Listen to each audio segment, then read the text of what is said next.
Good morning, respected principal ma'am, teachers, and my dear friends. Today, we stand before you to speak on a vision that inspires every Indian heart, my incredible India. India is a nation where ancient wisdom meets modern innovation.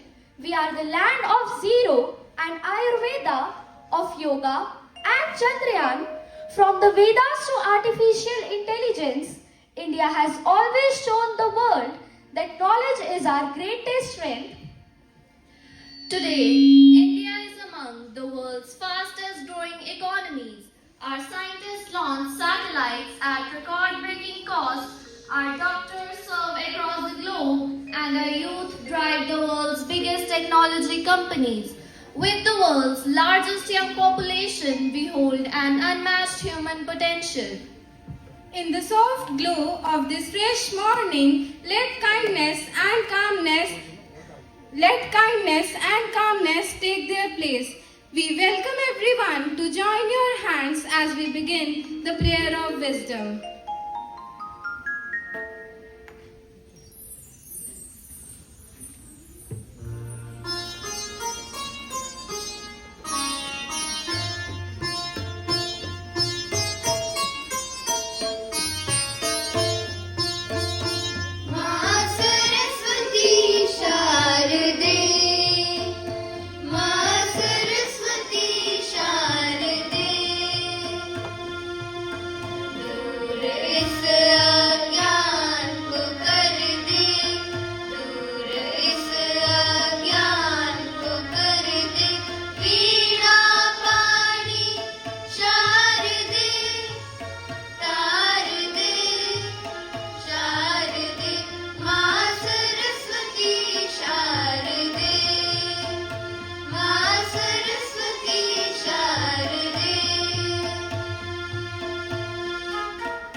This brings us to the end of the prayer. We hope these words added faith and love to your morning. Thank you. India Defence Forces stand among the most powerful, protecting our borders with courage and cutting-edge technology. Our democracy, the largest in the world, gives us strength through unity, diversity, and freedom.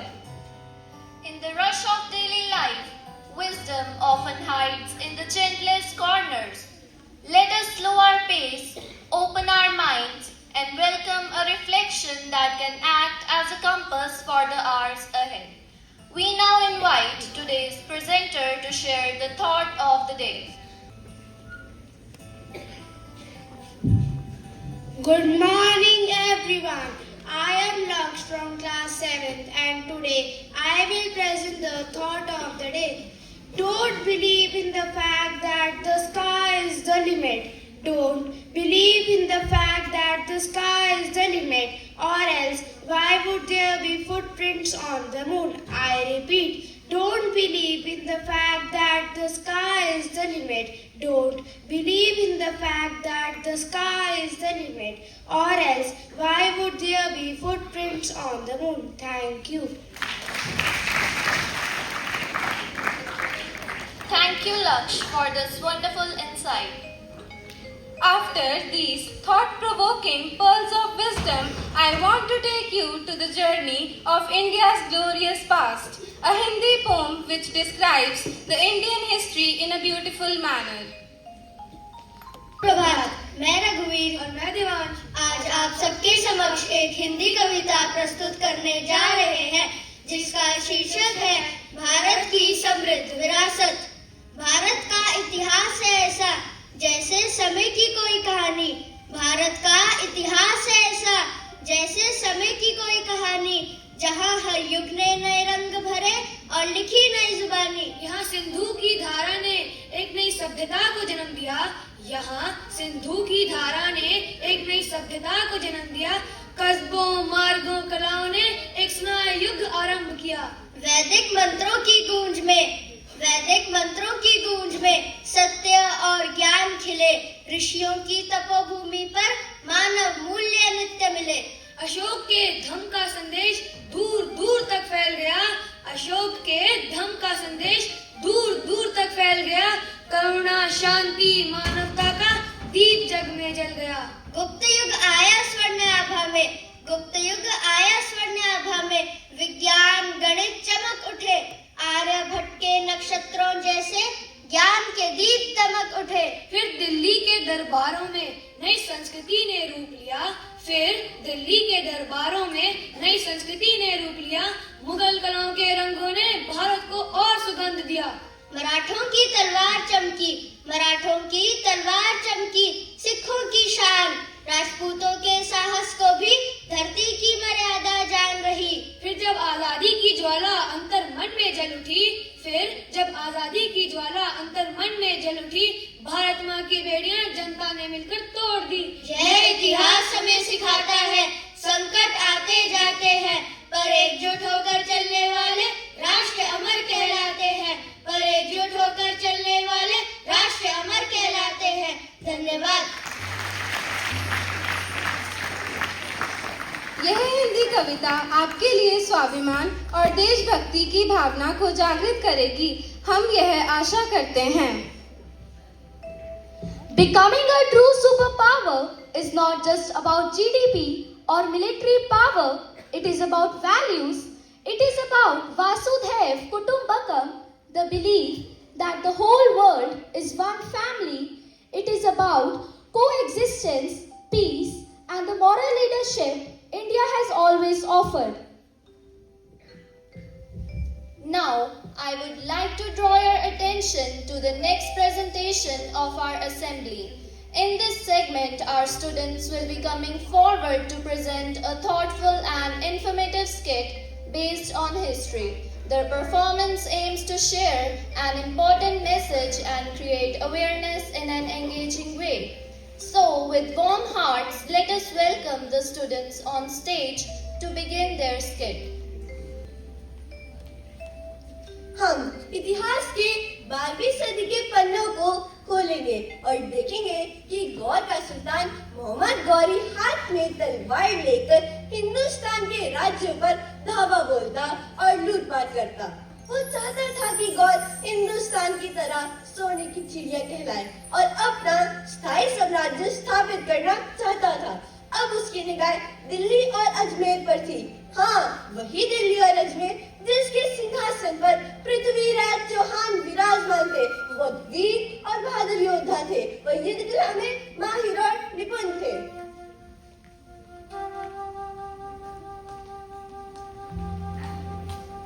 हमने बड़े से बड़े राज्यों को जीता है, लेकिन जितना खजाना इस हिंदुस्तान में है उतना कहीं और नहीं। क्षमा करें महाराज, लेकिन हिंदुस्तान के सबसे शक्तिशाली महाराजा पृथ्वीराज चौहान है, जो युद्ध कला में माहिर है और दिल्ली और अजमेर के शासक है। उनसे युद्ध करना मतलब लोहे के चने चबाने जैसा होगा। तो ठीक है, हम भी पृथ्वीराज चौहान की वीरता देखना चाहते हैं। सेनापति, हमला करने की तैयारी करो।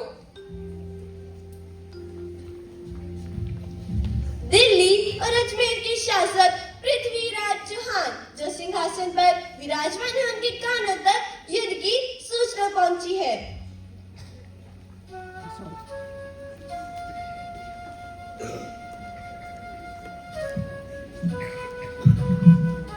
महाराज की जय हो।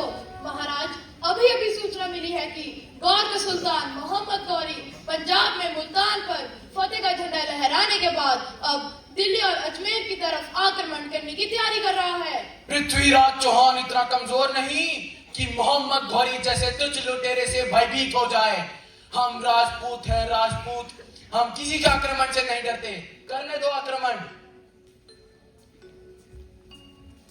दिल्ली और अजमेर के शासक पृथ्वीराज चौहान जो प्रजा के प्रिय और अपने वादों के पक्के मोहम्मद गौरी से युद्ध करते हैं। इस बीच इस युद्ध में मोहम्मद गौरी और पृथ्वीराज चौहान के हाथों पराजित हो जाता है और उसे बंदी बनाया जाता है। सिर झुकाए मोहम्मद गौरी पृथ्वीराज चौहान से माफी की भीख मांगता।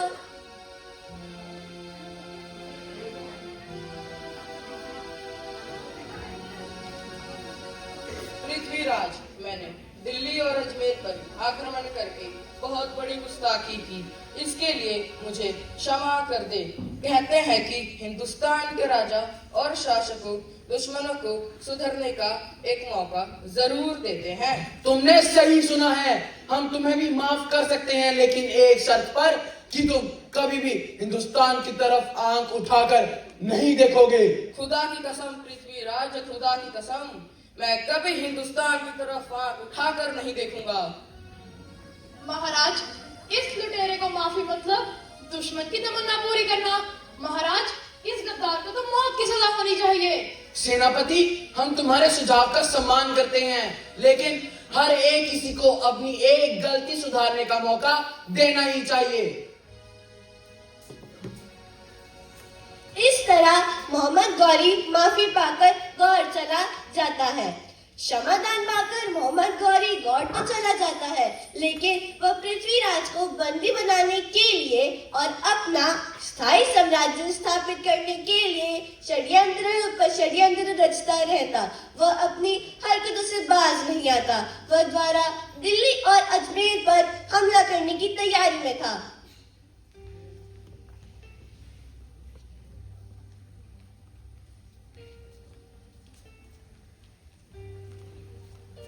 महाराज, महाराज, महाराज। क्या हुआ सेनापति? महाराज की जय हो। महाराज, अभी अभी सूचना मिली है कि गौर का सुल्तान मोहम्मद गौरी दिल्ली और अजमेर पर कूच कर रहा है और पहले से ज्यादा सेना लेकर आ रहा है। क्या? अगर मैं गौरी को पहले ही मौत के घाट उतार देता तो आज ये नौबत न आती। हम हिंदुस्तान के राजाओं को एक बार माफ कर सकते हैं, लेकिन किसी बाहर के दुश्मन को कभी भी माफ नहीं कर सकते। सैनिकों, हमला करने की तैयारी करो। इस बार मोहम्मद गौरी के पास हजारों में तैनात सेना थी, लेकिन पृथ्वीराज चौहान के पास 200 से कम, जिसकी वजह से वह हार जाता है। सेनापति, इसका वध कर दो।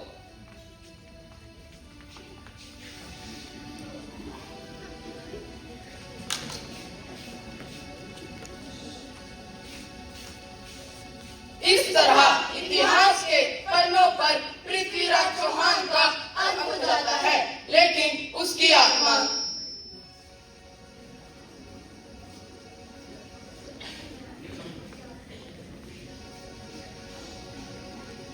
तो ये अंत था। घोड़े थम गए, रणभूमि सो गई, पर मेरा हृदय अभी भी जीवित है। तलवारें गिर गई, पर भीतर से अभी भी एक युद्ध शेष है, सम्मान और पछतावे का। गौरी जीवित है और मैं पृथ्वीराज चौहान मिट्टी में मिल गया।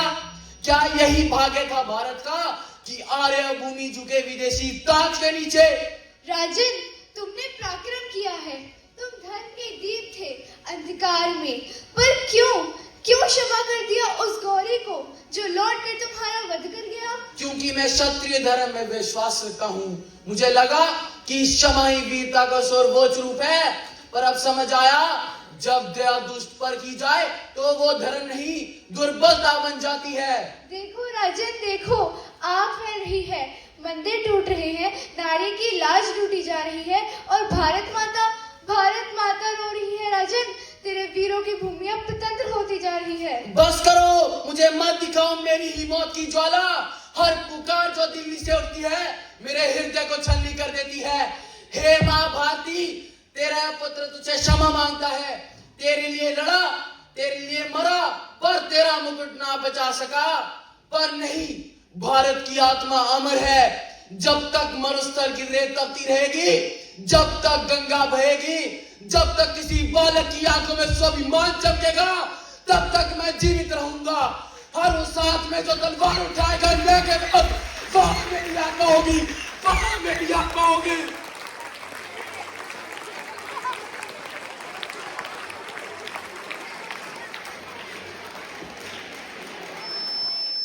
India does not lie in the hands of politicians alone. It lies in classrooms like ours, in the dreams of students like us. Every idea we create, every skill we learn, and every challenge we face with courage brings India closer.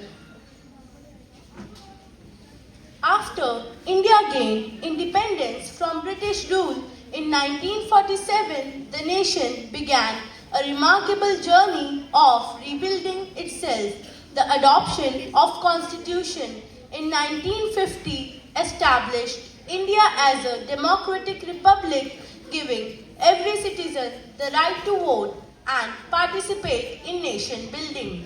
The government focused on land development, setting up industries, building dams, improving agriculture, and ensuring food security through the Green Revolution. Social reforms aimed at removing inequality and expanding education and healthcare helped uplift millions. As decades passed, India stepped confidently into the era of modern development. The growth of IT industry, expansion of digital services, and better infrastructure transformed the country into a global leader. Today's India stands as young, vibrant, and technologically advancing nation with strong global influence. From democracy to digital progress, the transformation of India shows how a once colonized nation rose to become a powerful and modern country. Moving ahead in our assembly, now we invite our friends Elvin and Inaya to share their insights on modern India. Good morning, everyone. My name is Elvin. And my name is Inaya. And today We are going to speak a poem about our incredible India. India, a land so bright, glows with culture, love and light. Mountains high and rivers wide, where faith and courage both reside. golden fields, oceans blue, every corner holds something new. Languages many, hearts just one. Together we rise under the sun. So let us stand with heads held high, our dreams as vast as the sky. With pride we say, both near and far, incredible India, my shining star. Incredible India, my shining star. Thank you.